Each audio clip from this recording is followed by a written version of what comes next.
Raġel ġie akkużat li ħebba l-uffiċjal tal-pulizija wara li qamet kommozzjoni bejn diversi persuni fil-festa ta' Ħażabbar.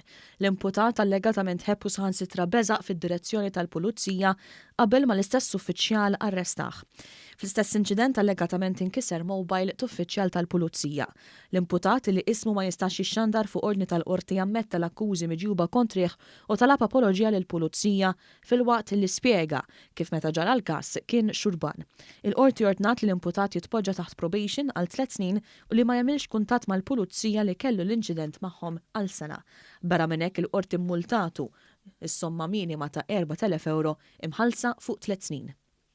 Saida Aġu Sajdi ta' 42 sena ngħatat sentenza sospiża wara li ġiet akkużata illi volontarjament ikkawżat ġrieħi gravi fuq ir-raġel tagħha fil-11 ta' Settembru ta' din is-sena. L-akkużata li hija mill-Marokk ammettiet l-akkużi miġjuba kontra u ġiet ikkundannata sena ħabs sospiża għal sentejn. Ġiet ordnata wkoll biex ma tikkuntattjax lir-raġel għal sena u li tħallas garanzija ta' 500 euro.